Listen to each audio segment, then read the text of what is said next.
Hello everyone, hope you are all well. Here we are starting with the second part of the chapter Light, Shadows and Reflection.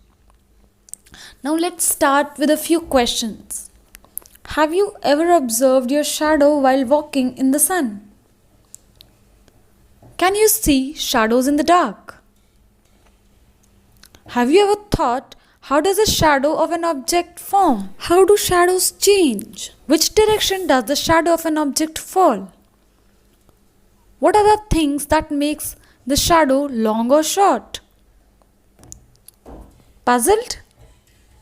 Okay, I'll help you answer these questions. Now, shadow is formed when light is made to fall on an opaque object. The shape of the shadow often matches with an object. We need a surface behind the object to form a shadow. That is, we will require a source of light, an opaque object, and a screen or any surface behind the object.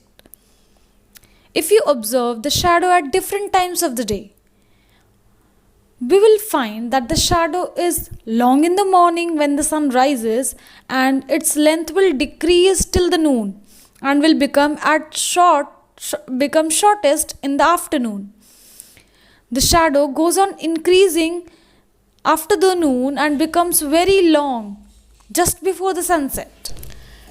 Shadows give some information about the shape of an object. However, the shape of the shadows may be different from the objects even. You might have seen the hand shadows or the shadow mimicking. The size of the shadow depends on the distance of the source of light and on the angle at which light rays fall on the object. If the source of light is closer to the object, a larger shadow is formed as compared to the shadow formed by the light source which is far from the object.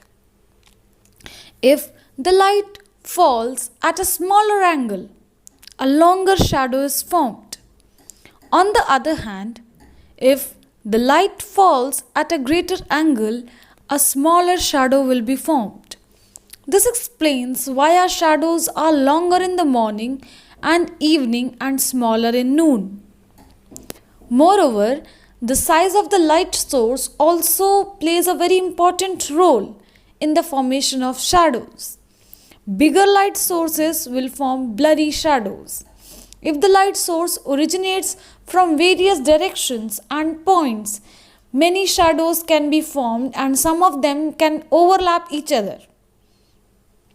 Now, if we see it very clearly, the shadows have two layers in them. One is umbra and one is penumbra. The darker area of the shadow is umbra, while the less darker or the lighter area is called penumbra. Shadows are formed in space also by the astronomical objects. The most visible astronomical shadows from the earth are the eclipses, that is, the solar eclipse and the lunar eclipse. The shadow cast by the earth on the moon is the lunar eclipse, and the shadow cast by the moon on the earth is a solar eclipse. Now let's start another topic, that is the rectilinear propagation of light.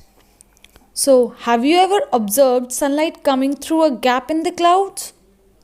Have you seen a beam of sunlight entering a dark room through a small hole in the window or a ventilator? Do you know how does light travel? Okay, let's see it with the following activity. Fix a lighted candle on a table and then through a rubber pipe, one straight and one curved, look through a candle. What do we observe?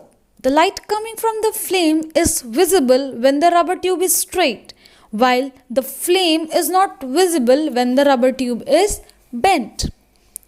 That means we can conclude that the light travels in a straight line. This feature of light is termed as the rectilinear propagation of light. A shadow is formed when the path of light is obstructed. Pinhole camera. A pinhole camera is based on the principle of light traveling in a straight line. One can get an inverted and a real image in a pinhole camera. It consists of a rectangular light-proof box with a fine tiny hole in the middle of one of its faces. There is a shutter arrangement to open or close the hole.